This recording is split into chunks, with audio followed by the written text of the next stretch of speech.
Hello, आजचा menu आहे prawns करी. त्याआधी केलं होतं मी दिवाबत्ती आणि केलं बुद्धांना नमन. आता जोपर्यंत बुद्धांना नमन करत नाही तोपर्यंत घर प्रसन्न राहत नाही आणि मनही प्रसन्न राहत नाही. मग मी केला होता चहा नाश्ता. आता मार्केटवरून येता येता मी दाबेली घेऊन आली होती कारण मला लागली होती हलकी फुलकी भूक. चहा नाश्ता आणि टी व्ही मी असा एन्जॉय केला. मग मी लागली माझ्या कामाला. आता इथे प्रॉन्स जरा साईजला मोठे होते म्हणून झटपट ते असे साफ झाले. त्या दरम्यान मी विचार करत होते की मी काय बनवू, करी बनवू का राईस बनवू. मग ठरलं करीच ठीक आहे कारण साहेबांना माझ्या भाताचा प्रकार फारसा आवडत नाही. करी केली का पोटभर जेवतील. असो, इथे मी प्रॉन्स 3-4 पाण्यामध्ये स्वच्छ धुवून घेतले आणि मग मी केलं त्याला मॅरिनेटमध्ये मी टाकलं होतं हळद, लाल तिखट, लिंबूचा रस, थोडंसं मीठ आणि कोकमचा आगळ. कोकमचा आगळ जर मच्छीच्या ह्याच्यामध्ये असेल तर मच्छीच्या जेवणाला चव छान लागते. हे एकत्र करून मी त्याला ठेवलं 10-15 मिनटासाठी एकच साईडला आणि मग केली माझी वाटणची तयारी. आता तुम्ही म्हणाल काय सतत तेच वाटण तयार करत असते, पण काय करणार, आम्ही नाशिककडचे असल्यामुळे आमच्याकडे असंच वाटण केलं जातं. असो, इथे वाटण तयार केलं आणि दुसरीकडे चालू होती माझी फोडणीची तयारी. आता कोणाकोणाला मार्केटमध्ये असं होतं की घ्यायला जाता एक पण घेऊन येता दुसरं. मी गेली होती खरं तर चिकन आणायला कारण ज्याला हवं होतं चिकन आणता म्हणलं तर मी घेऊन आली कोळंबी आणि हफ्ताभराचा भाजीपाला.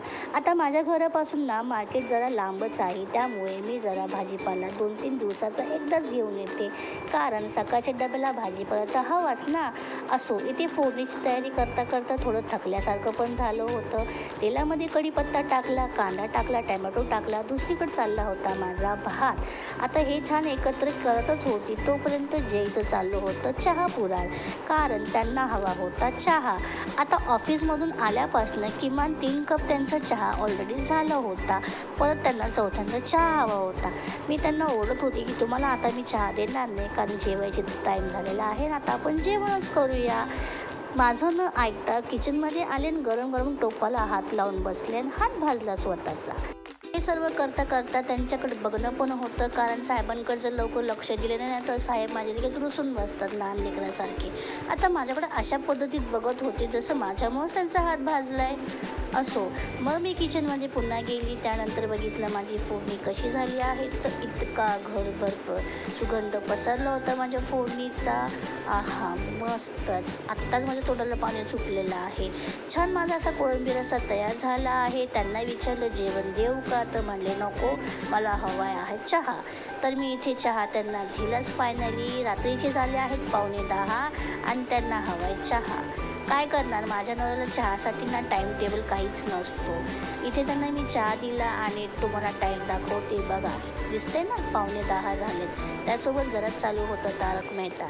आता कोणाकोणाला घरामध्ये तारक मेहता सतत चालू असतो. आमच्या घरी ना जेवायच्या टायमाला तारक मेहता किंवा हास्य जत्रा पाहिजे. त्याशिवाय जेवण आमचं जातच नाही. असो, मग मी केली ती प्लेटिंगची तयारी. रस्सा वाढला, चपाती वाढली, कांदा लिंबू वाढला. त्यांना म्हटलं टेस्ट करा आणि मला सांगा.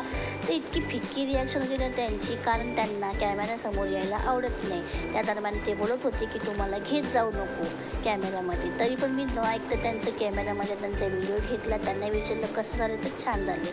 मी टेस्ट केलं तर मलाही खूप आवडलं. तुम्ही पण बनवा, ट्राय करा, नक्की खा. भेटू पुढच्या ब्लॉगमध्ये. बाय.